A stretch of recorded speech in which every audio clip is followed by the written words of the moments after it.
और मैं आप लोगों का काफ़ी यहाँ पर देर से बैठे हैं, आप सभी का भी आभार व्यक्त करता हूँ। मेरी बहनें भूखी प्यासी काफ़ी दूर से आए हैं और आप सब भी हमारे कहने पर बैठे हैं।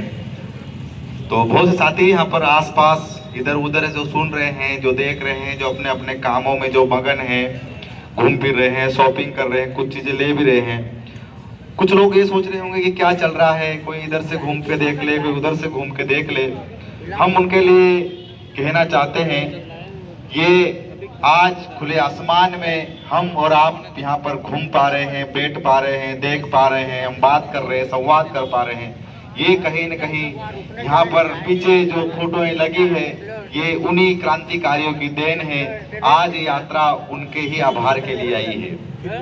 हमारे इससे पहले जो बात रखने वाले तमाम साथियों ने बताया आप सभी को कि समाज सोया हुआ है, युवा सोया हुआ है, ये देश सोया हुआ है। आज एक भाई ने एक अच्छी सी बात कही थी कि अगर ताजा का कोना टूट जाए तो दंगा हो जाता है।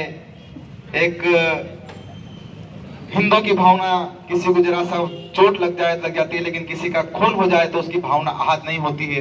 यह हम वर्तमान के दौर में यहाँ पे चल रहे हैं। साथियों, मैं आप सभी का धन्यवाद ज्ञापित इसलिए भी करता हूं कि इस यहाँ पे आयोजन करने का एक कारण ये था कि जब हम सारी मोमबत्तियां जब बिना बुझी हुई रहती है तो उस मोमबत्ती को जलाने के लिए सिर्फ एक मोमबत्ती में आग ही काफी होती है, उस सारे मोमबत्तियों को जला देती है।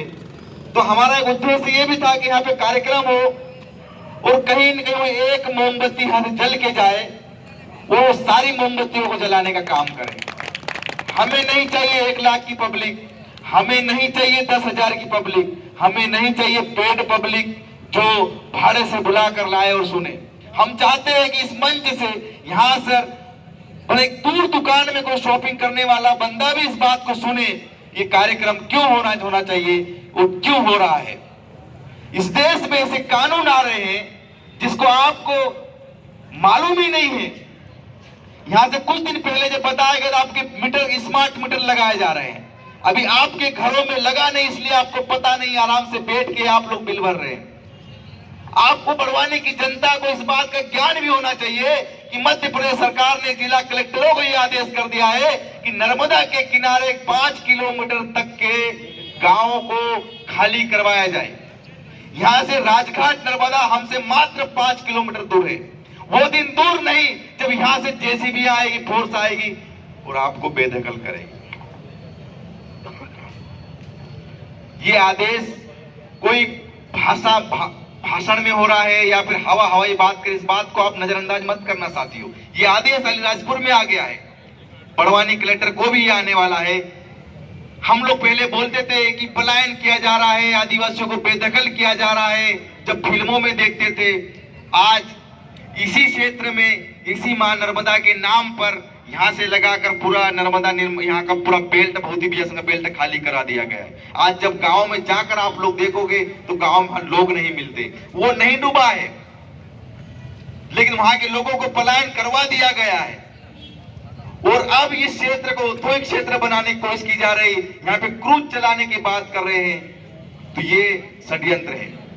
एक नया कानून अभी मध्य प्रदेश में लागू किया जा रहा है, लैंड पुलिंग एक्ट करके आ रहा है कानून, जिसके अंदर आपकी जमीन आपको मालूम भी नहीं होगा, वो सरकार उस जमीन को ले लेगी।